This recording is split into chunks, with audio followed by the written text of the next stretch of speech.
अकबर और बीरबल के किस्से तो खूब सुने होंगे। बीरबल अकबर के 9 रत्नों में से एक थे। साथ ही बीरबल हाजिर जवाब देने में भी मशहूर थे। उसी बीरबल का छत्ता है नारनौल में।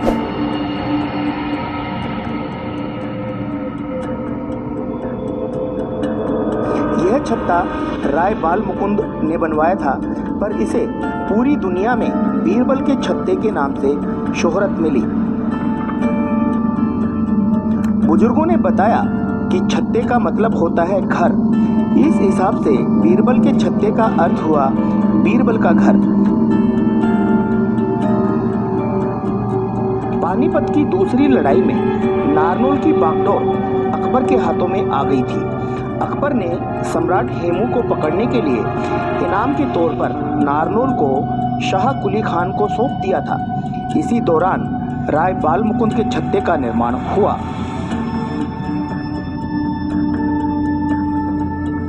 यह छत्ता ऊपर से 2 मंजिला महल जैसा नजर आता है, लेकिन अब इसकी दीवारें और छतों का हिस्सा टूटने लगा है। इतिहासकार बताते हैं कि इस छत्ते के नीचे भी 2 मंजिलें और हैं, पर नीचे जाने पर पाबंदी लगी हुई है, क्योंकि नीचे इतनी भूल भुलैया और सुरंगें हैं कि बहुत समय पहले एक बारात इसे देखने के लिए गई थी, जो वापस लौट कर नहीं आई। बाद में प्रशासन ने इस सुरंग को हमेशा के लिए बंद करवा दिया था। इस छत्ते में पानी की निकासी, फव्वारों की व्यवस्था और भूमिगत मंजिलों में रोशनी और पानी की निकासी देखने लायक थी।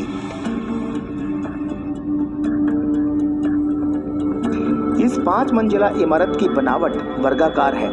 बड़े बड़े पत्थरों के खंभे, दरबार हाल और इमारत के विशाल बरामदे, सीढ़ियां और छतरियां शानदार नमूना पेश करती हैं।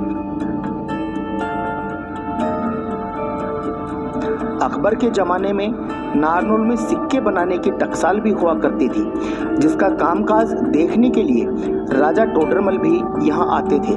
बीरबल का छत्ता शहर की सबसे ऊंची इमारत हुआ करती थी, जिसकी छत से पूरे शहर को देखा जा सकता था। यह इमारत नारनौल के मुगल ऐतिहासिक स्मारकों में सबसे बड़ा है। इतिहासकारों का तो यहाँ तक मानना है कि इस छत्ते के अंदर जो सुरंगें हैं वो ढोसी, दिल्ली, जयपुर और महेंद्रगढ़ तक गुप्त रास्तों के रूप में निकलती थी।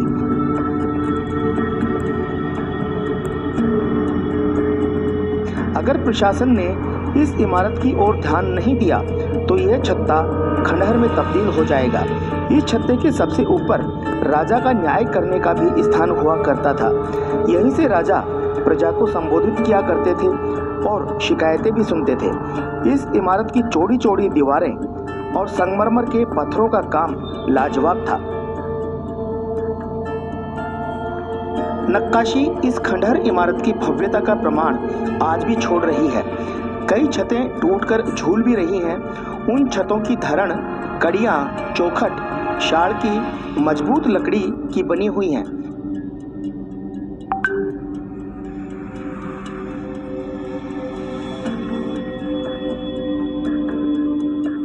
वहीं नारनौल में जल महल, चोर गुंबद, खालड़ा वाले हनुमान जी महाराज के स्थान दर्शनीय हैं।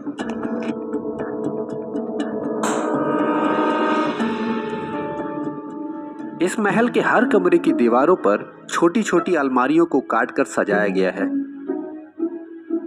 इस महल के अंदर आने पर आपको यह अंदाजा लगेगा कि कैसे बीरबल ने अकबर के राज दरबार में विशिष्ट स्थान पाया होगा और उसके फलस्वरूप इस खास महल के रूप में बीरबल को नया निवास स्थान दिया गया था। अकबर और बीरबल की पहली मुलाकात काफी रोचक थी। कहते हैं कि एक दिन राजा ने अपने एक सिपाही को पाव भर चूना लाने के लिए कहा। सिपाही महल के बाहर एक पनवाड़ी की दुकान में चूना लेने गया। तभी बीरबल को इस पाव भर के चूने वाली बात को देखकर कुछ अजीब सा लगा। बीरबल के मन में यह बात खटक गई। बीरबल ने सिपाही को आगाह किया और कहा कि हो सकता है तुम्हारे पान में चूना ज्यादा होने की वजह से बादशाह की जुबान कट गई होगी। और अब वो तुम्हें सजा में यही चूना खिलाने को कहेंगे। पर एक बात है, इस चूने को खाने के बाद तुम पाव भर घी पी जाना। अगले दिन कुछ ऐसा ही हुआ। सिपाही को चूना खाने की सजा दी गई और उस चूने को खाने के बाद उस सिपाही ने तुरंत घी पी लिया। कहते हैं कि उस सिपाही को अगले दिन जिंदा पाकर बादशाह अकबर को बड़ा अचरज हुआ और उसने सिपाही से इस पूरी घटनाक्रम के बारे में जानकारी ली।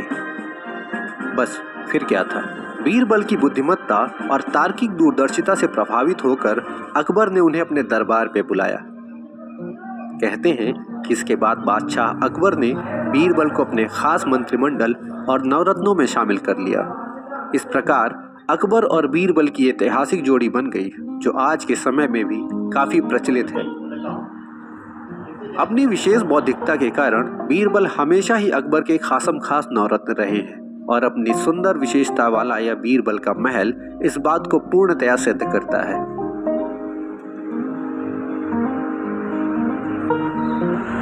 बीरबल का यह महल देखकर आपको कैसा लगा? अपने विचार और सुझाव कमेंट बॉक्स में जरूर लिखिएगा। ये वीडियो अगर आपको पसंद आया हो तो वीडियो को लाइक करके सोशल मीडिया पर अपने प्रियजनों और मित्रों के साथ जरूर शेयर कीजिएगा।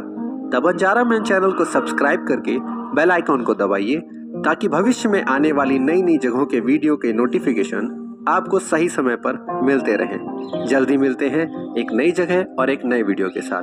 तब तक के लिए द बंजारा मैन की ओर से धन्यवाद।